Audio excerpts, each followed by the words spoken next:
Hey, welcome to Frank's Garage. On today's video, I'm going to be showing you guys how to change a dirt bike tire. Okay, so some of the tools you're going to need are tire irons and lube. Yeah, that's all the tools you actually need. The rest are just extras. Oh, and air. You're going to need air. Okay, so we're going to want to go ahead and start by deflating the tire and removing the valve stem from the inner tube.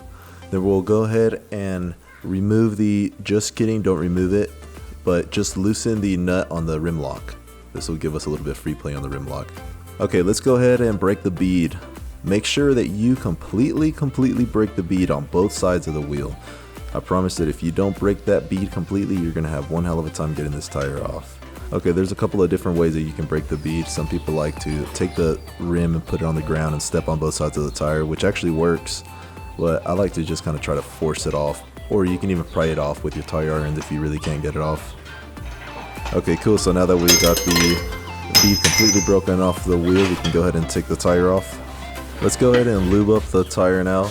It'll make the installation a lot easier. Personal preference for lubricant is Windex, just because we have a bunch laying around the house all the time. But realistically, you could just use holy water. Okay, so I personally like using 3 tire irons only because it allows you to grab a bigger bite in smaller increments. As you can tell here, it kind of lets me walk my way into a bigger bite by using more tire irons. Okay, let's go ahead and take note of that rim lock. We want to make sure that the tire goes completely up and over that rim lock, because if it doesn't, it'll hold you up in a later stage during this removal. Okay, cool. So now we're going to go ahead and just keep working your way up and around the tire, taking small bites. Don't get frustrated. Don't try to be taking, these big old gigantic bites. If you're caught up somewhere, like the tire seems like it's too tight, it's probably because you have issues somewhere else. You have the tire binding up, maybe on the rim lock, or you didn't completely take the bead off the tire. A couple of different little things, but don't get frustrated. Don't try to force your way out of that tire, because you're going to end up pinching a tube or hurting yourself or your knuckles. And that completes taking off this one side, so let's go ahead and flip it over. Okay, let's flip the tire over. Wait, I already said that.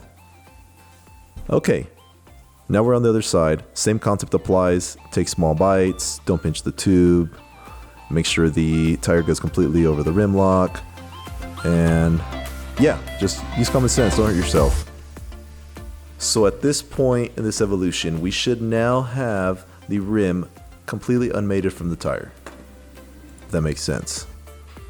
Okay, now we're going to want to create a gap between the tire and the rim, as you can see here. This will help us pull the tire apart in a future step.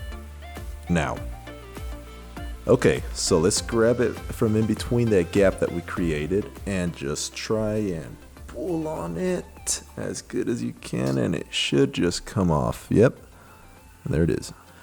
Okay, let's go ahead and inspect this rim liner. Make sure there's no spokes, there's no sharp metal objects, nothing that can puncture your tube in here. Okay, cool. And now that we're at this step, we can go ahead and install the valve stem and just put a tiny bit of air inside the inner tube just to fluff it up so that you don't pinch it. Okay, let's line up your valve stem to your rim hole and shove it right through that hole. You want to go ahead and put the nut onto your inner tube. This way it stays into place. And keep in mind, not everybody's a fan of installing the inner tube at this point. This is just my personal preference. You can always do it at a later point in this installation, but either way works. Alright, a little bit of lube never hurt anybody, so let's go ahead and make sure we put some lube on the tire and get it ready, you dig? Okay, so let's go ahead and get all set up. I personally like to start a little bit to the right of the valve stem, but that's just me. Okay, then I make my way all the way around until I get to the rim lock. And once we do get to the rim lock, we're going to want to make sure that the rim lock is completely inside of the tire and not bind it up. Go ahead and lube her up again, this way we can finish it up. Okay, we'll continue doing exactly what we've been doing by taking small bites, finding our way inside the tire with that tire iron, and just trying to get that first side of the tire completely over the rim. And we'll go ahead and get to the end here, where it's pretty easy. You can usually just push it down with your hands, once you get to this point at least. Alright, let's go ahead and finish up the last side of the tire.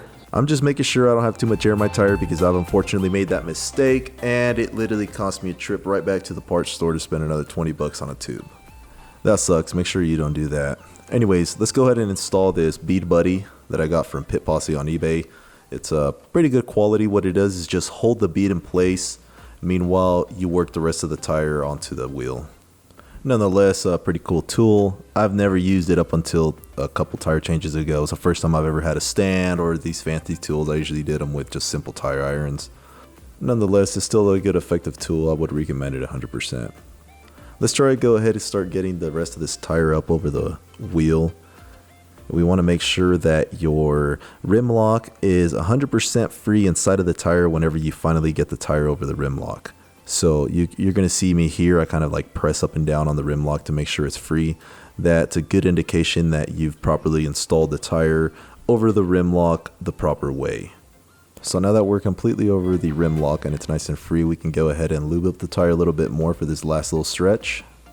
And if you're getting stuck here, it's more than likely because you probably don't have the rim lock centered inside of the tire correctly, or the tire's not sitting flush within the drop center of the rim as it should be, and that's kind of binding you up, making it almost impossible, because as you can see here, I literally just pushed down that last little piece with my hand.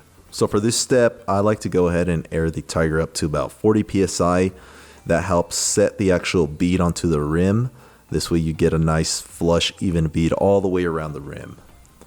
After that, we can go ahead and install the nut on both the rim lock and the inner tube, and we can go ahead and deflate the tire back down to your preferred PSI. I, for a front tire, like 12.5 to 13 PSI. And there you go. That's your tire, nice and installed on that beautiful little rim. As you can see here, I got a nice little Excel rim, high quality rims. I love the finish on them. It's all old, but still looks nice on the bike, and I got a fresh tire on it, so can't make no complaints. Hope you guys didn't have too much trouble. It is a pain in the butt.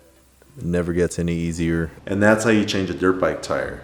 Thanks again for tuning in to Frank's Garage. I really hope you guys liked the video. Don't forget to comment, like, and subscribe.